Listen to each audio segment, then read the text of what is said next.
পাঁচটি বিষয় আল্লাহ ছাড়া কেউ জানে না। কয়টি বিষয়? এই পাঁচ বিষয়ের কথা আল্লাহ কোরআনে বলেছেন। 21 পারা 13 নম্বর পৃষ্ঠার শেষের দিকে আল্লাহ বলেন, ইন্নাল্লাহা ইনদাহু ইলমুস সাআহ। এক নম্বর, আল্লাহর কাছেই কিয়ামতের জ্ঞান। এটা কোনো মানুষের কাছে নেই। এই বিষয়টা মানুষ জানে না, আল্লাহ ছাড়া কেউ জানে না, নবীরাও জানে না। 2 নম্বর, ওয়ায়ুনাজ্জিলুল গায়স। তিনি বৃষ্টি অবতীর্ণ করবেন, কখন কোন জমিনে কি পরিমাণ তিনি জানে। মাঝে মাঝে আমরা দেখি একটু পরে মনে হয় ফাটায় ফেলবে বৃষ্টি, কিন্তু হয় না। তো হবে কিনা এটা আল্লাহ জানেন। 3 নম্বর, ওয়ায়ালামু মা ফিল আরহাম। মায়ের পেটে সন্তান, রেহেমে যে সন্তান আছে, এই সন্তান ছেলে হবে না মেয়ে হবে আল্লাহ জানেন। তাহলে আল্ট্রাসাউন্ড করলে যেটা, সেটা তো সন্তানের রূপ আসার পরে। সন্তানের রূপ আসার আগে পারলে কাউরে বলতে বললেন কি হবে, এটা কেউ পারবে না। এটা কে জানেন? একমাত্র। 4 নম্বর, ওয়ামা তাদরি নাফসুম মাযা তাকসিবু গাদা। কোন মানুষ জানে না সে আগামীকাল কি উপার্জন করবে। আপনার টার্গেট হলো আমার ডেলি যে পরিমাণ ব্যবসা হয়, তো 1-1.5 হাজার হয়, কালকে একটু ভালো অবস্থা হইতে পারে 2000 2500 হয়ে গেছে 5000 হইতে পারে। এটা যে হবে এটা আপনি জানেন না, জানেন আল্লাহ। আবার একদিন বলবেন আপনার আব্বা আম্মাকে, কালকে ব্যবসা ইনশাল্লাহ আশা করা যায় ভালো হবে, খুব আশাবাদী আপনি, কারণ এমন একটা দিন ব্যবসা ভালো হয় সাধারণত সচরাচর হয়নি। এই জন্য আগামীকাল কি উপার্জন করবে কোনো মানুষ এটা জানেন আল্লাহ। আশাবাদী হওয়া খারাপ না, বাকি কালকে আসলে আমি কি করতে পারবো না পারবো এটা আল্লাহ জানেন। ওয়ামা তাদরি নাফসুম বিআই আরদিন তামুত। কোন মানুষ জানে না সে কোথায় কোন জমিনে মৃত্যুবরণ করবে, এটা জানে একমাত্র আল্লাহ। তো এই 5টার মধ্যে একটা হলো কিয়ামত। আর এই বিষয়ে কাফেররা মতভেদ করে। আল্লাহ বলে তাদের এই মতভেদ কখনো সঠিক না, অচিরেই জানবে কিয়ামত হবে কিনা। বুঝে আসছেনি? সূরা নাবার 4-5 নম্বর আয়াত। তো আল্লাহ তাআলা কিয়ামত বিষয়ে কিছু প্রমাণ পেশ করবেন। কিয়ামত যে হবে, আমাদেরকে যে পুনরুত্থান করবে আল্লাহ, আর এটা যে আল্লাহর কাছে সহজ, এই ব্যাপারে ভুরি ভুরি প্রমাণ আমাদের চোখের সামনে আছে। প্যান্ডেল থেকে বের হওয়ার পর আকাশের দিকে তাকাইবেন আর নিচের দিকে তাকাইবেন। তা আকাশের দিকে তাকান আর নিচের দিকে তাকান, তাকানোর পর দেখবেন যে আকাশের সৃষ্টিটা বড় না আপনি বড়? বলেন, আকাশের সৃষ্টি বড়। সূরা নাজিআতের 27 নম্বর আয়াতে আল্লাহ বলেন, আআনতুম আশাদ্দু খালকান আমিস সামা বানাহা। তোমাদের সৃষ্টিটা কি বিশাল না আসমান এটা বিশাল? দেখো তাকায়া কোন সৃষ্টিটা বড়, তোমাদেরটা না আসমানেরটা? তো আমরা আকাশে তাকায়া দেখি এত বড় সৃষ্টি, আর আমি একদম ক্ষুদ্র একজন। তো আমরা দেখে বলি কি আসমানেরটাই বেশি বড়। আল্লাহ বলেন বানাহা, এটা আমি আল্লাহ এইভাবে রাখছি। তো আমি আল্লাহ যদি আসমান এইভাবে রাখি, এত বড় সৃষ্টি, তো তুমি তো ছোট্ট একটা, তোমারে আবার পুনরুত্থান করা তো আমার কাছে কোনো ব্যাপার না। সূরা ইয়াসিন 81 নম্বর আয়াতে আল্লাহ বলেন, আওয়ালাইসাল্লাযী খালাকাস সামাওয়াতি ওয়াল আরদা বিকাদিরিন আলা আন ইয়াখলুকা মিসলাহুম বালা ওয়া হুয়াল খাল্লাকুল আলীম। যিনি আসমান জমিন সৃষ্টি করেছেন, তিনি কি এইগুলার মতো বানাইতে আবার সক্ষম নন? আল্লাহ বলতেছেন, যিনি আসমান, এই বিশাল আসমান জমিন সৃষ্টি করেছেন, তিনি কি এগুলোর মতো আবার বানাতে সৃষ্টি করতে সক্ষম নন? তো আল্লাহ বলেন অবশ্যই সক্ষম। ওয়া হুয়াল খাল্লাকুল আলীম, তিনি সর্বশ্রেষ্ঠ স্রষ্টা, তিনি সবচেয়ে মহাজ্ঞানী। সুবহানাল্লাহ। তাহলে বুঝে শুনে আমরা এখন বলি আমাদের সৃষ্টিটা বিশাল না আসমানেরটা? এটা কে সৃষ্টি করেছে? তো আমাদেরকে তো কোনো ব্যাপারই না। সূরা রুমের ২৭ নম্বর আয়াতে আল্লাহ বলেন وهو الذي يبدأ الخلق ثم يعيده وهو أهون عليه وله المثل الأعلى في السماوات والأرض وهو العزيز الحكيم। আল্লাহ তাআলা বলেন তিনি সৃষ্টির সূচনা করেন, আমি আপনি কিছুই ছিলাম না, অনস্তিত্ব থেকে অস্তিত্ব দান করেছেন আল্লাহ। সূরা দাহারের ১ নম্বর আয়াতে আল্লাহ বলেন হাল আতা আলাল ইনসানি হিনুম মিনাদ দাহর লাম ইয়াকুন শাইআম মাযকুরা। অবশ্যই মানুষের উপর এমন একটা সময় এসেছে যখন উল্লেখ করার মতো সে কিছুই ছিল না। এখন বুঝা শুনা বলেন, এই যে উল্লেখ করার মতো আপনি কিছুই ছিলাম না, এই কিছুই ছিলাম না থেকে এখন যে কিছু আসি করছে কে? আল্লাহ। তো এটাই বলতেছেন তুমি কিছুই ছিলা না। এবার সূরা রুমের ২৭ নম্বর আয়াতে কি বলে দেখেন ওয়াহুয়াল্লাযী ইয়াবদাউল খালকা সুম্মা ইউঈদুহু, তিনি ওই স্রষ্টা ইয়াবদাউল খালকা, যিনি সৃষ্টির সূচনা করেন। তাহলে আমার আপনাকে সূচনা করেছেন আল্লাহ, অনস্তিত্ব থেকে অস্তিত্বে এনেছেন আল্লাহ। সুম্মা ইউঈদু, তিনি আবার পুনরায় তাকে সৃষ্টি করবেন। সুবহানাল্লাহ, আবার পুনরায় মারা যাব এরপরে। এখন আল্লাহ যে কথাটা বললেন ওয়া হুয়া আহওয়ানু আলাইহি, আল্লাহ তাআলা বলেন পরের বার সৃষ্টি করা এটা তো আগের চাইতে আরো সহজ, আহওয়ান অধিক সহজ। আমার আপনার কোনো স্যাম্পল ছিল না, স্যাম্পল ছাড়াই সৃষ্টির সূচনা আল্লাহ করেছেন। এখন আমার আপনার একটা স্যাম্পল আছে। আল্লাহ বলেন স্যাম্পল ছাড়া তোমাকে প্রথম বানাইলাম আমি আল্লাহ। এখন তো তুমি আছো আব্দুর রহিম, তুমি আব্দুর রহমান, অমুকে অমুক, তোমাদের স্যাম্পল আছে। এই পরের বার তোমাকে আবার পুনরুত্থান করা আরো সহজ। তুমি কেমনে মনে করো তোমার আমি পুনরুত্থান করতে পারবো না? আপনাদের বুঝে আসতেছিনি? তাহলে এখন আমরা স্যাম্পল আছি, তো আবার তোমাকে পুনরুত্থান করা এটা তো সহজ। ওয়ালাহুল মাসালুল আ'লা ফিস সামাওয়াতি ওয়াল আরদ, আসমান জমিনে সর্বোচ্চ মহিমা আল্লাহর, তার জন্যই সর্বোচ্চ মহিমা। ওয়া হুয়াল আজিজুল হাকীম, তিনি মহাপরাক্রমশালী, মহাপ্রজ্ঞাময়। তাহলে আমাকে আপনি আবার পুনরুত্থান করা আল্লাহর কাছে কঠিন না আরো সহজ? এবার আঙ্গুলের মাথাগুলা দেখেন সবাই, আঙ্গুলের মাথা দেখছেন নি? হ্যাঁ, আচ্ছা, এটা দিয়ে কি দেই?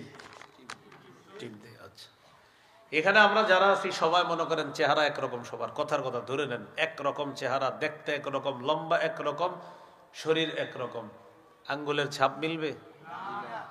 আল্লাহ তাআলা বলেন বালা কাদিরিনা আলা আন নুসাউইয়া বানানা,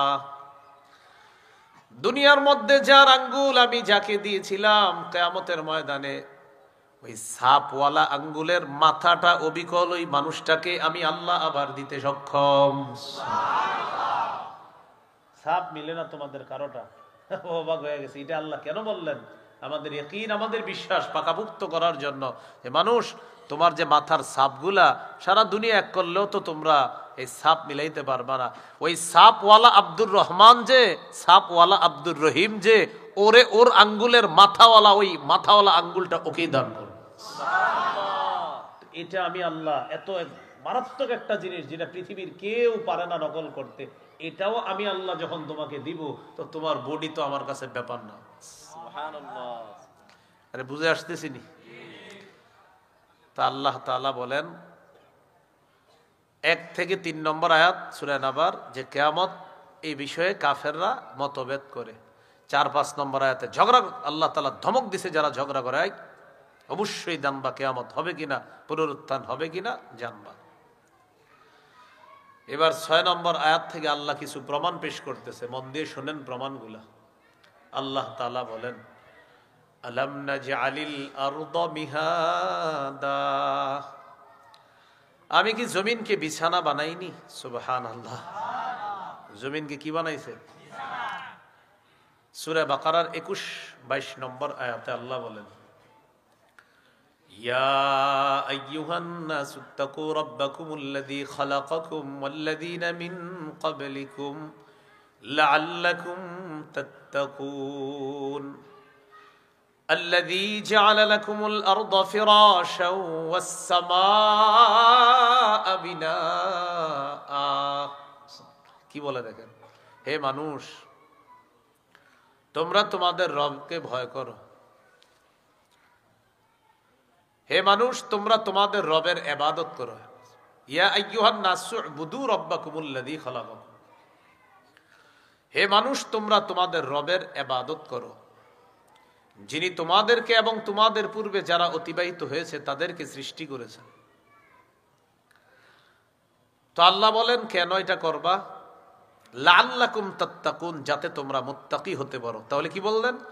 হে মানুষ উবুদু রাব্বাকুম, তোমরা তোমাদের রবের ইবাদত করো, যিনি তোমাদেরকে আর তোমাদের পূর্ববর্তী যারা দুনিয়া থেকে বিদায় নিয়েছে অতিবাহিত হয়েছে তাদেরকে যিনি সৃষ্টি করেছেন তার ইবাদত করো।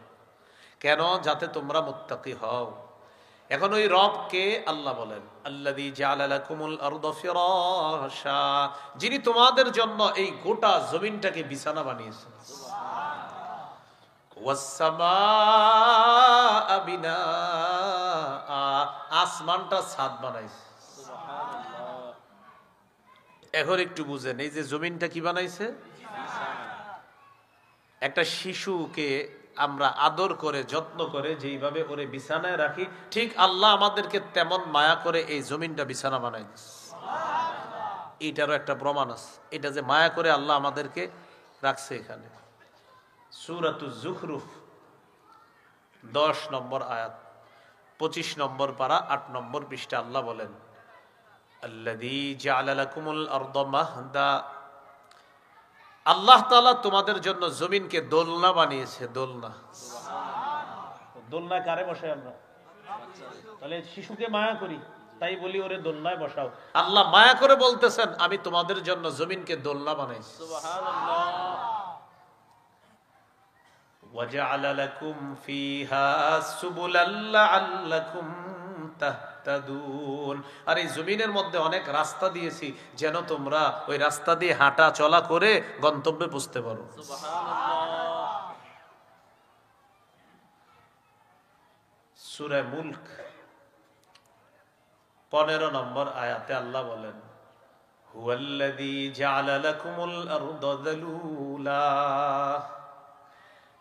আমি তোমাদের জন্য জমিনকে করেছি অনুগত। তিনি ওই সত্তা যিনি তোমাদের জন্য জমিনকে অনুগত করে দিয়েছেন। আল্লাহ তাআলা তোমাদের জন্য জমিনকে অনুগত করে দিয়েছেন। ফামশু ফি মানাকিবিহা, আল্লাহ বলেন তোমরা জমিনের কাঁধের উপর চলো। জমিন তোমাদের জন্য অনুগত করে দিয়েছেন। ফামশু, তোমরা চলো, ফি মানাকিবিহা, জমিনের কাঁধের উপর। ওয়াকুলু মির রিজকি, আর আল্লাহর দেওয়া রিজিক থেকে ভক্ষণ করো। জমিন কেমন অনুগত? এত অনুগত বানায়া দিছে, হাল চাষ করে ওখানে দানা লাগাইতেছেন আর ওই জমিনের নিচ থেকে আল্লাহ আপনার রিজিকের ব্যবস্থা করে দিচ্ছে। সুবহানাল্লাহ। অনুগত বলেন কি বানাইছে জমিনকে? অনুগত। তো এখন আল্লাহ কি বলে দেখেন, একটু আমরা সব আয়াত থেকে শেষের শিক্ষাটা নিব। কি বলতেছে দেখেন, ওয়াল্লাযী জাআলা লাকুমুল আরদা যালুলা, তিনি তোমাদের জন্য জমিনকে অনুগত বানিয়েছেন। ফামশু ফি মানাকিবিহা, জমিনের কাঁধের উপর তোমরা চলো। ওয়াকুলু মির রিজকি, আল্লাহ রিজিক থেকে তোমরা ভক্ষণ করো। শেষে কি বললেন দেখেন, ওয়া ইলাইহিন নুশুর, আল্লাহর কাছে পুনরায় জীবিত হয়ে আবার তোমাদের ফিরে যেতে হবে। আল্লাহ বুঝাইলেন অনুগত জমিন পেয়েছো, এটা চিরস্থায়ী না, ক্ষণস্থায়ী। এটার উপরে চলবা, এটাও চিরস্থায়ী না, ক্ষণস্থায়ী। এখানে আমার রিজিক বক্ষণ করবা, এটাও চিরস্থায়ী না, ক্ষণস্থায়ী। ওয়া ইলাইহিন নুশুর দিয়ে আল্লাহ বললেন, আমার কাছে আবার পুনরায় জীবিত হয়ে যখন আসবা, ওই জমিনে চলাচল আর রিজিকের হিসাবগুলা কিন্তু দিতে হবে। আল্লাহর কাছে কি যাইবা, আবার গিয়ে কিন্তু হিসাব দিতে হবে, ঠিকঠাক মতো চলছো কিনা, উল্টা পাল্টা কিছু করো নাই তো, হিসাব দিতে হবে। এখন দেখেন আল্লাহ কি বললেন, আলাম নাজআলিল আরদা মিহাদা, সূরা নাবা, যেটা আমরা আলোচনা চলতেছে 6 নম্বর আয়াত। তিনি কি তোমাদের জন্য জমিন কি বিছানা বানাননি? তাহলে বলেন, আমাদের জন্য জমিন বিছানা বানিয়েছেন কে? এখন প্রশ্ন হলো, এই জায়গায় কিয়ামতের প্রমাণ কোনটা? প্রমাণ হলো, এত বড় জমিন তোমাদের জন্য বিছানা বানাইলাম, এত বড় সৃষ্টিটাকে বিছানা বানাইলাম, তো তুমি ছোট্ট একটা সৃষ্টিকে আমি আল্লাহ আবার পুনরুত্থান করা, এটা আমার কাছে কোনো ব্যাপার না। 2 নম্বর প্রমাণ দিতেছে 7 নম্বর আয়াতে, ওয়াল জিবালা আউতাদা, তিনি কি মজবুত পাহাড়গুলোকে পেরেক বানাননি? জিবাল শব্দটা বহুবচন, এটার একবচন জাবালুন, অর্থ পাহাড়। আওতাদ শব্দটা বহুবচন, এটার একবচন ওয়াতাদুন, অর্থ পেরেক। ওয়াল জিবালা আউতাদা, তিনি কি পাহাড়গুলোকে পেরেক হিসাবে জমিন স্থাপন করেননি? এর মানে হলো, এই জমিনের নিচে পানি, পানির উপরে আমরা ভাসমান জমিনের উপর বসে আছি, কিন্তু জমিন নড়াচড়া করে না। আল্লাহ বলেন কেন জানো? ওয়াল জিবালা আউতাদা, মজবুত পাহাড়কে পেরেক হিসাবে জমিনের উপর বসায়া দেয়া, জমিনের নড়াচড়া বন্ধ করে তোমাদের বসবাসের উপযোগী করে দিয়েছে। এই জন্য ওয়াল জিবালা আউতাদা। এখন এখান থেকে প্রমাণ নেন, প্রমাণ কোনটা? যে পাহাড় এত বড় একটা সৃষ্টি, আমি এইভাবে হেলে ধুলা থেকে আটকায় রাখলাম, এই পাহাড়টাকেও একদিন আমি আল্লাহ টুকরা টুকরা করে দিব। টুকরা টুকরা করার পর, এরপর আমি আল্লাহ পুরা জমিনটাকে সমতল বানায় ফেলবো। এটা যদি আমি সক্ষম হই, তো তুমি ছোট্ট একটা সৃষ্টিকে আবার কেন পুনরুত্থান করতে পারবো না? এটা আল্লাহ প্রমাণ দিচ্ছে বারবার। তাহলে ওয়াল জিবালা আউতাদা, পাহাড়গুলোকে আল্লাহ বানিয়েছেন পেরেক, এই জন্য জমিনের নড়াচড়া বন্ধ আছে। এরপরে আল্লাহ তাআলা বলেন, ওয়া খালাকনাকুম আজওয়াজা, আমি তোমাদেরকে জোড়ায় জোড়ায় সৃষ্টি করেছি। সূরা ইয়াসিন যারা পড়েন নিয়মিত, 36 নম্বর আয়াতে আছে, সুবহানাল্লাযী খালাকাল আজওয়াজা কুল্লাহা, পুত পবিত্রতা বর্ণনা করছি ওই সত্তার, যিনি সব কিছুকে জোড়ায় জোড়ায় সৃষ্টি করেছেন। সূরা জারিয়াতের 49 নম্বর আয়াতে আল্লাহ বলেন, ওয়া মিন কুল্লি শাইইন খালাকনা যাওজাইনি লাআল্লাকুম তাযাক্কারুন। কত নম্বর আয়াত? 49। বলেন কত নম্বর? 49 এর আগে কত? 48। 48 এর আগে এই 47, 48 এ আল্লাহ কি বলে আর 49 এ কি বলে, একটু মন দিয়ে শুনেন। সূরা জারিয়াতের 47, 48 আগে শুনি, পরে শুনবো 49। 47 নম্বর আয়াতে আল্লাহ বলেন, ওয়াস সামাআ বানাইনাহা বিআইদিন ওয়া ইন্না লামুসিউন। আল্লাহ তাআলা বলেন, আসমানকে আমি আল্লাহ ক্ষমতা বলে সৃষ্টি করেছি। সুবহানাল্লাহ। ওয়াস সামাআ বানাইনাহা বিআইদিন ওয়া ইন্না লামুসিউন, আসমান আমি নিজ ক্ষমতা বলে স্থাপন করেছি, এইভাবে বানিয়েছি। ওয়া ইন্না লামুসিউন, আমি আল্লাহ সম্প্রসারণকারী। এটা 47। এবার 48, ওয়াল আরদা ফারাশনাহা, জমিনকে আমি আল্লাহ বিছানা করে দিয়েছি। ফানি'মাল মাহিদুন, আমি আল্লাহ কতই না উত্তম বিস্তৃতকারী, আমি কতই না উত্তম বিস্তৃতকারী, আমি কত সুন্দর বিছানা বিছিয়ে দিই। তাহলে 47 নম্বর আয়াতে, 48-এ, আবার 47-এ, 48-এ। তাহলে বলেন তো, জমিনের বিপরীতে, আসমানের বিপরীতে এবার 49 নম্বর আয়াতে আল্লাহ বলেন ওয়া মিন কুল্লি শাইইন খালাকনা যাওজাইন, আমি প্রত্যেকটা জিনিস জোড়ায় জোড়ায় সৃষ্টি করেছি, মানে আসমানের বিপরীতে জমিন দেখো আর জমিনের বিপরীতে আসমান। 49 গিয়ে বললেন ওয়া মিন কুল্লি শাইইন খালাকনা যাওজাইন, আমি প্রত্যেকটা জিনিস জোড়ায় জোড়ায় সৃষ্টি করেছি। লাআল্লাকুম তাযাক্কারুন, যাতে তোমরা উপদেশ গ্রহণ করতে পারো। তো জোড়ায় জোড়ায় কিভাবে? পুরুষ নারী, নারী পুরুষ, জমিন আসমান, আসমান জমিন, সাদা কালো, কালো সাদা, আলো অন্ধকার, অন্ধকার আলো, সব জোড়ায় জোড়ায় সৃষ্টি করেছেন আল্লাহ তাআলা। তাহলে এবার বলেন ইহকাল, হ্যাঁ, তো ইহকাল যেহেতু করেছি, পরকালও আছে, তাই তোমার মৃত্যুর পর আবার আরেকটা জগৎ আছে, বিশ্বাস করো। এটাই হলো প্রমাণ। আপনারা বুঝতেছেন নি সবাই? এটা আল্লাহ তাআলা বললেন খালাকনাকুম আজওয়াজা, আমি তোমাদেরকে জোড়ায় জোড়ায় সৃষ্টি করেছি। এরপরে আল্লাহ তাআলা বলেন ওয়াজআলনা নাওমাকুম সুবাতা, আমি তোমাদের ঘুম নিদ্রাকে বানিয়েছি ক্লান্তি দূরকারী। সুবহানাল্লাহ, কি দূরকারী? বিজ্ঞান বলে কোন মানুষ যদি 6 মিনিটও গভীর ঘুম ঘুমাইতে পারে, তার মধ্যে নতুন করে আবার আল্লাহ তাআলা সজীবতা সৃষ্টি করে দেয়। 6 মিনিট যদি আপনি গভীর ঘুম ঘুমাইতে পারেন, নতুন করে আল্লাহ আবার সজীব সৃষ্টি করে দিবে আপনার, আপনার প্রাণ সঞ্চার ফিরে পাবেন 6 মিনিট। তাহলে ঘুম কত বড় নেয়ামত! না আপনাদের কিন্তু মাথায় খালি আসবে যে হুজুর ঘুমের লগে কিয়ামতের সম্পর্ক কি? একটু পরে বুঝাইতেছি, মন দিয়ে শুনে না। কারণ আল্লাহ তাআলা দলিল দিতেছে, তো আমার রবের দলিল তো অবশ্যই সঠিক।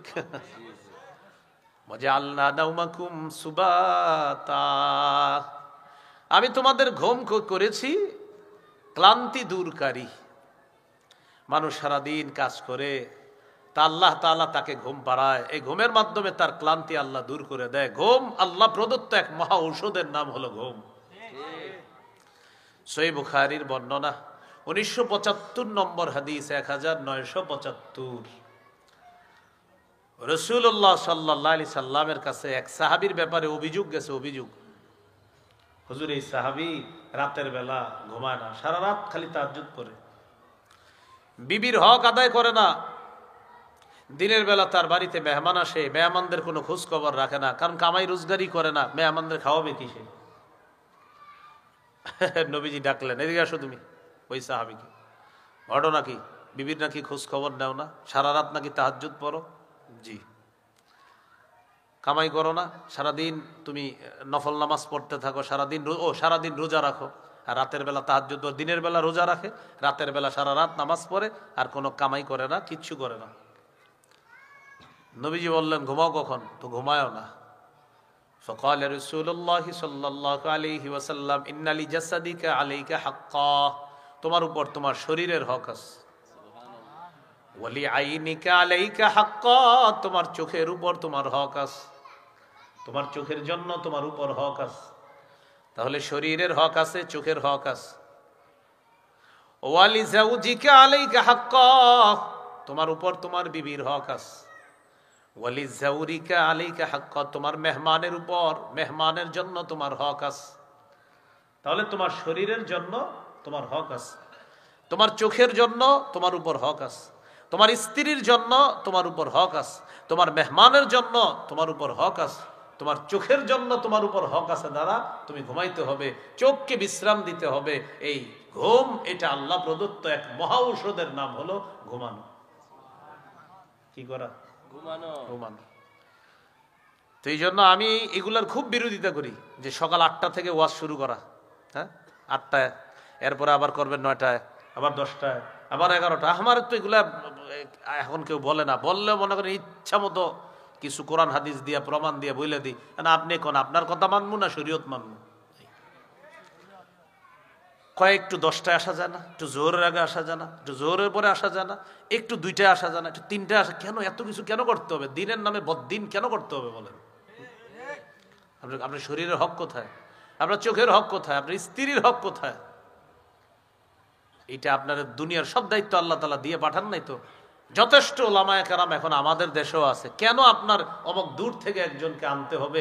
আনার পর এরপরে আপনাকে ওনারে বলতে হবে যে হুজুর ঘুমটুম দরকার নেই, আপনি বইরা যান, এরপরে আসেন এখানে কেন? সঠিক নেই। চোখের হক আছে, শরীরের হক আছে, স্ত্রীর হক আছে, এটা শরীয়ত। শরীয়ত আপনি মানতে হবে, আবেগ দিয়ে এটার উপর প্রাধান্য বিস্তার করা যাবে না। শরীয়তকে আগে রাখতে হবে, আবেগ পরে রাখতে হবে। আমার আবেগকে শরীয়ত ওয়ালা আবেগ বানাতে হবে। কি বানাতে হবে? আবেগকে কি ওয়ালা? আবেগ শরীয়ত ওয়ালা। আবেগ ওয়ালা শরীয়ত না, বরং শরীয়ত ওয়ালা আবেগ। এটা মনে রাখতে হবে। আল্লাহ তাআলা আমাদেরকে বুঝার তৌফিক দান করুন। এখন কথা হলো ঘুম। ঘুমের সময় আমরা বলি আল্লাহুম্মা বিসমিকা আমুতু ওয়া আহইয়া। আল্লাহ আপনার নামে মরি, আপনার নামে জিন্দা হই। আল্লাহ তাআলা বুঝায় দুনিয়াতে তোমাদের মৃত্যুর একটা নিদর্শন আমি আল্লাহ প্রতিদিন দেখায়া দেই। মৃত্যুর নিদর্শন প্রতিদিন দেখায়া দেই। তুমি যখন ঘুমাইলা, আমি না চাইলে আর উঠতে পারবা না। এই যে আমি চাইলে আবার উঠতে পারবা। যখন আমি আল্লাহ তোমাকে দুনিয়াবি মৃত্যু দিয়ে দিব, মৃত্যু দেওয়ার পর আমি আল্লাহ আবার তোমাকে পুনরুত্থান করতে পারবো। এর দলিল হব দুনিয়াতে যখন তুমি ঘুমাও, ঘুমানোর পর আমি চাইলে তুমি আবার জাগ্রত হতে পারবা, না চাইলে আর এই জগতে জাগ্রত হইতে পারবা না। আল্লাহ বুঝাইতে চায় দুনিয়াতে তুমি যখন ঘুমাও এটা এক ধরনের মৃত্যু তোমার। এই মৃত্যু থেকে আবার পুনরায় তুমি উঠবা কিনা ঘুম থেকে এটা আমি আল্লাহ জানি। তো দুনিয়াতে তোমাকে মৃত্যুর পর আবার জীবিত হওয়ার নিদর্শন প্রতিদিন দেখাই। এই পৃথিবীতে যখন মরবা, পরের জগতে আবার ঠিক আমি আল্লাহ এইভাবে পুনরুত্থান করব। ওয়াজআলনা নাওমাকুম সুবহানাল্লাহ। দেখছেন নি কেমনে দলিলটা দিছে আল্লাহ। তুমি না ডেইলি ঘুমাও, আর ঘুম থেকে উঠাও আমরা কি বলি? আলহামদুলিল্লাহিল্লাযী আহইয়ানা। সমস্ত প্রশংসা আল্লাহর, যিনি আমাদেরকে জীবিত করেছেন। এই যে আহইয়ানা, যিনি আমাদেরকে জিন্দা করেছেন। বা'দামা আমাতানা, আমাদেরকে মৃত্যু দেওয়ার পর, মানে গত রাত 10টায় আমারে আল্লাহ মৃত্যু দেওয়ার পর আজকে ভোর 4টায় আবার আল্লাহ জিন্দা করেছেন। যে আল্লাহ, তার প্রশংসা। এই জন্য তো বলি আলহামদুলিল্লাহিল্লাযী আহইয়ানা। আহইয়ানা মানে যিনি জিন্দা করেছেন। বাদামা আমাতানা, আমাকে মৃত্যু দেওয়ার পর। তো আল্লাহ বলেন প্রত্যেক দিন এই দোয়া পড়ো যে তুমি যখন ঘুমাও এটা মৃত্যু, আবার যখন জাগ্রত হও এটা তোমার জীবিত হওয়া। হ্যাঁ, একদিন তুমি দুনিয়া থেকে এইভাবে মরে যাইবা, এটাও আমি আল্লাহ যখন চাইবো তখন মারা যাইবা। আবার তোমাকে পরের জগতে পুনরুত্থান করব যেইভাবে ঘুম থেকে জাগ্রত করি। বুঝে আসছেনি আপনাদের? এই হলো ওয়াজআলনা নাওমাকুম সুবাতা। এরপরে আল্লাহ তাআলা বলেন ওয়াজআলনাল লাইলা লিবাসা, আমি রাত্রকে করেছি আবরণ, পোশাক। এই পোশাক তোমাদের জন্য আমি আল্লাহ দিনের উপরে এই রাত নামক পোশাক আমি আল্লাহ পরায় দিই। কেন জানো? চারদিকের আওয়াজগুলা যেন বন্ধ থাকে, তোমার জন্য একটা আরামের ঘুম হয়। তোমার জন্য একটা কি হয়? আরামের ঘুম হয়। তো এবার বলেন তো, রাতের বিপরীতে, দিনের বিপরীতে, ইহকালের বিপরীতে, পরকালের বিপরীতে কিয়ামতের দলিল। তো আল্লাহ বলেন রাতটা কেন দিলাম? রাত দিলাম পোশাক হিসাবে। কিসের পোশাক? দিনের উপরে আমি একটা অন্ধকারের পোশাক পরায়া দিই। ওই অন্ধকারে আমি আল্লাহ প্রদত্ত অনেক কিছু আমি আল্লাহ নাজিল করি যেন আরামে তোমার ঘুমটা হয়। চারদিকের আওয়াজগুলা বন্ধ করে দেই। বান্দা তোমাকে খুব ভালোবাসি, তো তাই তোমার আরামের ঘুমের জন্য আমি আল্লাহ এই ব্যবস্থাপনা করি। তো এত ভালোবাসে আল্লাহ, আমাদেরকে ঘুম পাড়ায়। ফজরের সময় রবের ভালোবাসা একটু উঠি না? রব আমাদেরকে কত ভালোবাসে। আমাদের আরামের জন্য রাতের উপরে আল্লাহ তাআলা, এই দিনের উপরে আল্লাহ রাতের পোশাক পরায় দেয়, অন্ধকারের পোশাক পরায় দেয়। কেন? কারণ রব তার বান্দাকে অনেক ভালোবাসে। তার ঘুমটা যেন স্বাস্থ্যদায়ক ঘুম হয়, তার ঘুমটা যেন স্বস্তিদায়ক হয়, তার ঘুমটা যেন ক্লান্তি দূরকারী হয়, তার ঘুম যেন হাজারো রোগের শেফা হিসাবে হয়, এমন একটা ঘুম আল্লাহ দেয়। এই জন্য ঘুমকে মহা ঔষধ বলা হয়। ঘুমকে কি বলা হয়? যার ঘুম ঠিক, দেখবেন তার পেট, এরপরে যত শারীরিক বিভিন্ন রোগ বিমারি মাশাআল্লাহ ঘুম ঠিক। যাদের মাশাআল্লাহ ভালো ঘুম হয়, এই জাতীয় লোকদের পেট ইত্যাদির সমস্যা পাবেন না আপনি। তো আমার জানা মতে আপনার ম্যাক্সিমাম আলোচকরা এই বড় বড় ট্যাবলেটের ইয়া নিয়ে ঘুরে বক্স। কেন? ওই যে ঘুম ঠিক মতো নাই, ঘুম নাই। কে বলছে আপনার এরকম সারাদিন এরকম পুরা এই করতে সেই করতে? কেন কেন কেন এত দরকার কেন? আপনার নিয়ন্ত্রিত হতে হবে, সবার মধ্যে নিয়ন্ত্রণ আসতে হবে আপনার। এই নিয়ন্ত্রণহীন জীবন আপনাকে কে বলছে? আপনি কোন শরীয়ত আপনাকে বলছে যে জীবনকে এইভাবে অনিয়ন্ত্রিত বানানোর জন্য? আল্লাহ আমাদেরকে বুঝার তৌফিক দান করে। এগুলো আমি মনে করেন আমারই বল, আমি এমনি রোগা টাইপের সেই ছাত্র জীবন থেকে, এরপরে আমার তো চাপ দেওয়ার সুযোগই নেই কোনো। তো আল্লাহ তাআলা বলেন ওয়াজআলনা লাইলা লিবাসা, রাতকে করেছি আবরণ, পোশাক। দিনের উপর একটা পোশাক পরিয়ে দিয়েছি আমি আল্লাহ, আমাদের ঘুমটা যেন আরামের ঘুম হয়। এবার ঘুমায় কি করব আমরা? সকালবেলা উঠা ফজরের নামাজ পড়ার পর ওয়াজআলনা নাহারা মাআশা, দিনকে করেছি তোমার জীবিকা অন্বেষণের জন্য। তাহলে রাতে মোবাইল চালানো যাবে না, তাড়াতাড়ি ঘুমায়া যাবেন, আর আমার একটা ঘুম ঘুমাইবেন, 4টা বাজে 2 রাকাত 4 রাকাত তাহাজ্জুদ নামাজ পড়বেন, পড়ার পর একটু জিকির আজগার বৈশা বৈশা কম্বলের তলে লেপের নিচে করার যে কি আরাম, কি মজা, যে না করবেন সে বুঝবেন না। একদিন কইরা দেখবেন খুব মজা। আর রাতের বেলা যদি তাহাজ্জুদে দাঁড়ায়া যাইতে পারেন, সহিহুত তারগীবের 630 নম্বর হাদিসে আছে, রাজুলুন কামা ফি লাইলাতিন বারিদাতিন মিন ফিরাশিহি ওয়া লিহাফিহি ওয়া দিসারিহি, লেপ কম্বল ইত্যাদি ছেড়ে যদি কেউ ওযু করে নামাজের মধ্যে দাঁড়ায়া যায়, আল্লাহ খুশিতে তাকে দেখে হাসতে থাকে। ও এই শীতের রাতে করে কি দেখো, ফেরেশতাদেরকে বলে যে ও করে কি দেখছো, ওইভাবে এই ঠান্ডা পানি দিয়ে উযু করে নামাজে দাঁড়াইছে। আল্লাহ ফেরেশতাদেরকে বলে মা হামালা আবদি হাদা আলামা সনা, আচ্ছা ও এইভাবে তাহাজ্জুদ নামাজে দাঁড়াইছে কেন বলো তো তোমরা, আল্লাহ তো সব জানে। তো ফেরেশতারা বলে আল্লাহ 2 কারণে, রাজা আমা ইনদাক ওয়া শাফকাতাম মিম্মা ইনদাক, আপনার থেকে নেয়ামত পাওয়ার আশায় আর আপনার আযাবের ভয়ে। আল্লাহ বলেন ফেরেশতারা সাক্ষী থাকো, আতাইতুহু মা রাজা, যে আশায় দাঁড়িয়েছে দিয়ে দিলাম। ওয়া আম্মানতুহু মিম্মা ইয়াখাফ, যে ভয়ে দাঁড়িয়েছে ভয় থেকে নিরাপত্তাও দিয়ে দিলাম। সুবহানাল্লাহ মানে কি পড়বেননি? হ্যাঁ, সুবহানাল্লাহ মানে হলো এই যে হুজুর হ্যাঁ কথা ঠিক, আর আমরা পড়বো ইনশাআল্লাহ। রেডিমেড সুবহানাল্লাহ যেন না হয়, আসলে সুবহানাল্লাহ মানে হুজুর হ্যাঁ জি এই কথাটা সঠিক, আমরাও ইনশাআল্লাহ এটা করব। আল্লাহ তাআলা তৌফিক দান করেন। তাহলে রাত হলো ঘুমানোর জন্য, দিন হলো জীবিকা অন্বেষণের জন্য। দিনের বড় একটা নেয়ামত হলো সূর্য। দিনের বড় একটা নেয়ামত কি? সূর্য। আল্লাহ তাআলার আজীব এক নেয়ামত। এটা জ্বলন্ত একটা গ্যাস, এই সূর্যটা। মানুষ যদি গবেষণা করে এখান থেকে জ্বালানি সংগ্রহ করা যায় সোলার ইত্যাদির মাধ্যমে, এটা না করে কয়লা আরো ইত্যাদি পুড়িয়ে এই পৃথিবীটারে দূষিত করতেছে মানুষ, এ ঠিক হচ্ছে না। শিল্পোন্নয়ন দেশগুলোতে বিশেষ করে আপনার, তারা তো আপনার এমন অবস্থা করে ফেলতেছে যে পুরা বায়ু দূষণ এমন ভাবে হচ্ছে, বাতাসে তাদের ওই কার্বন ডাই অক্সাইড যে বের হয় সেখান থেকে, এটা বাতাসের সাথে মিশে সূর্যের যে আলোর মূল যে আপনার আল্লাহ তাআলার পক্ষ থেকে সূর্যের আলোর মধ্যে যে উপকারিতাটা আছে, এটা বাধাগ্রস্ত হয় ওই বাতাসে কার্বন ডাই অক্সাইড মিশ্রিত হওয়ার কারণে। এই জন্য মানুষ এইটা থেকে আসলে উত্তরণ হওয়া দরকার, মানুষ সূর্য নিয়ে গবেষণা করা দরকার। এইটা না করে করতেছে আপনার যত জ্বালানি ইত্যাদি আছে এগুলা শেষ করে দিচ্ছে। আল্লাহ তাআলা আমাদেরকে সূর্য নামক নেয়ামতটা, এই নেয়ামত থেকে যেন আমরা প্রকৃত নেয়ামতগুলা গ্রহণ করতে পারি, আল্লাহ তৌফিক দান করেন। তো এটার গুরুত্ব বাড়াতে হবে। সূর্য আল্লাহর অনেক বড় একটা নেয়ামত। 5600 ডিগ্রি সেলসিয়াস তাপমাত্রা, এখান থেকে 200 কোটি ভাগের 1 ভাগ মাত্র দুনিয়াতে মারে। এতেই মাঝে মাঝে আমাদের কি অবস্থা হয়ে যায়। তো এই আলো আমাদের শক্তি সঞ্চয় করে। দিনের বেলা মানুষ কাজ করবে, তাই রব সূর্য নামক একটা নেয়ামত দিয়েছে যে আমার বান্দা কাজ করবে, ওর কষ্ট হবে, সূর্যের আলো দিয়ে তার শরীরে শক্তি সঞ্চয় করে। আল্লাহ তাআলা শক্তি সঞ্চয় করে। তো এবার আল্লাহ বুঝায়, এত বড় একটা নেয়ামত রাখলাম দিনের বেলা সূর্য, দিনের বেলা যে সূর্য নামক নেয়ামতটা রাখলাম,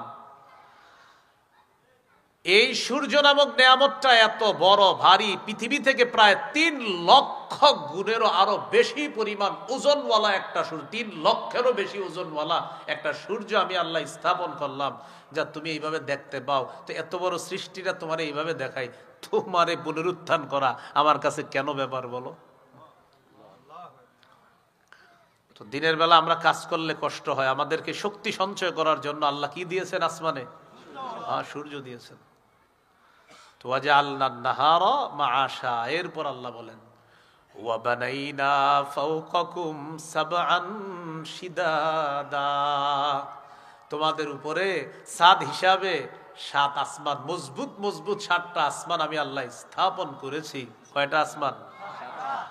কেন জানো? আল্লাহ বলেন ওয়াজআলনাস সামাআ সাকফাম মাহফুজা, তোমাদেরকে সুরক্ষা দেওয়ার জন্য আমি আল্লাহ এই সুরক্ষিত ছাদ তথা আসমানকে তোমাদের জন্য একটা সুরক্ষিত ছাদ হিসাবে স্থাপন করেছি।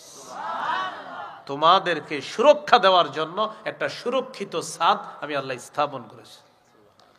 কোন খুঁটি ছাড়া আল্লাহ এটাকে উঠায় রাখছে।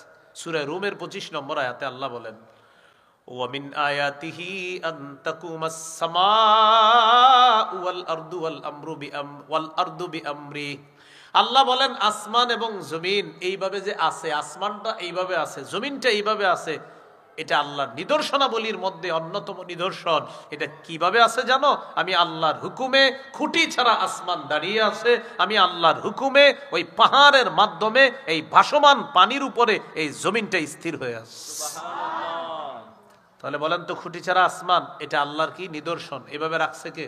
আল্লাহ।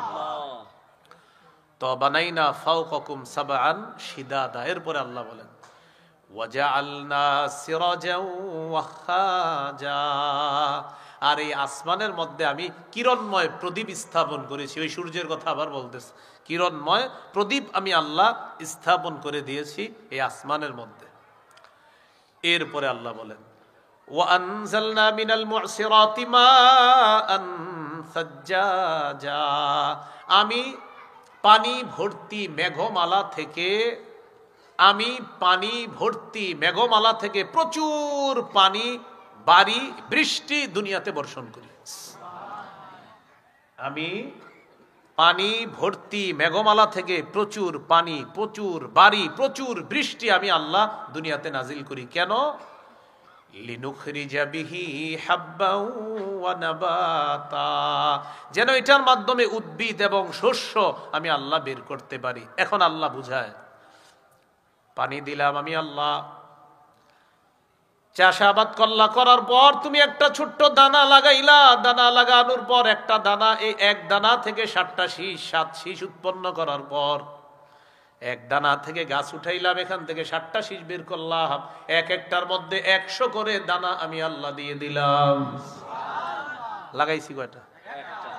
তো এখন একটু এইভাবে মাটিটা খুইলা দেখেন তো, লাগানোর পরে তাকায় থাকবেন এইভাবে, হ্যাঁ খুইলা, না উঠবে না, মাটিটা এইভাবে দিয়ে রাখবেন, কিছুদিন পরে উঠে যাবে। তো আল্লাহ বলেন এই যে এটা দিলা, এই যে আমি উঠাইলাম, এই যে পানির মাধ্যমে এটার প্রাণ সঞ্চার করলাম, তোমারও মরার পর আমি আল্লাহ আবার পুনরুত্থান করব। তুমি একটু খুইলা দেখো এটা। আল্লাহ দেখতেছি তো, তো ওঠে না, না ওঠে না, তো বুঝো না, তুমি চাইলে হবে না, আমি চাইলে হবে। এক দানা আমরা লাগাইলাম, আসমানের পানি আল্লাহ দিলেন, তো আল্লাহ বলেন আমি আবার এগুলার প্রাণ ফিরিয়ে দিই, আমি আল্লাহ দুনিয়াকে সজীব করি পানি দ্বারা, মৃত জমিনকে আবার জিন্দা করি। তো মৃত জমিনকে যদি আমি আল্লাহ আবার জিন্দা করতে পারি, তোমার মৃত্যুর পর আবার তোমাকে জিন্দা করবো। ওয়াজান্নাতিন আলফাফা, এবং ঘন পাতা ভর্তি বাগান দান করেছি, ঘন পাতা বিশিষ্ট বাগান আমি আল্লাহ দান করেছি। ফুলের বাগান, ফলের বাগান আমি আল্লাহ উৎপন্ন করি ওই পানির মাধ্যমে। কি উৎপন্ন করি? শস্য, উদ্ভিদ, ঘন পাতা বিশিষ্ট ফলের বাগান, ফুলের বাগান, ওই পানি ভর্তি মেঘমালার বৃষ্টি দিয়ে আমি আল্লাহ এটাকে উৎপন্ন করি। এইগুলো 16 নম্বর আয়াত পর্যন্ত। মানে আল্লাহ যে কিভাবে আবার কি করে, যে এটার মাধ্যমে এটা করি, এটার মাধ্যমে এটা সৃষ্টি করি, এটার মাধ্যমে এটা করি, এগুলো আল্লাহ তাআলা বুঝাইলেন। তোমার মৃত্যুর পর আবার তোমাকে আমি পুনরুত্থান করব, এটা আল্লাহ তাআলা অনেকগুলা নিদর্শনের মাধ্যমে আমাদেরকে বুঝিয়ে দিলেন। 17 থেকে 20 নম্বর আয়াতে এবার আল্লাহ বলেন, শোনো বান্দারা, কিয়ামত কিন্তু হয়েই যাবে। কি বলতেছে? কিয়ামত হয়ে যাবে। কিয়ামতটা যেদিন হবে সেদিন কঠিন মুহূর্ত হবে। সেদিন আল্লাহ বলেন, ইন্না ইয়াউমাল ফাসলি কানা মিকাতা, বিচার দিবস সুনির্ধারিত, ফয়সালার দিবস সুনির্ধারিত, মীমাংসার দিবস সুনির্ধারিত। বলেন, বিচার দিবস সুনির্ধারিত। সূরা হুদের 114 নম্বর আয়াতে আল্লাহ বলেন, 104 নম্বর আয়াতে আল্লাহ বলেন, ওয়ামা নুআখিরুহু ইল্লা লিআজালিম মা'দুদ। কিয়ামতের বিষয়টা আমি আল্লাহ মুলতবি করে রেখেছি কিছু কালের জন্য। মুলতবি, মুলতবি কারে কয়? মানে স্থগিত কারে বলে? মানে জিনিসটা হবে, আটকায় রাখছি।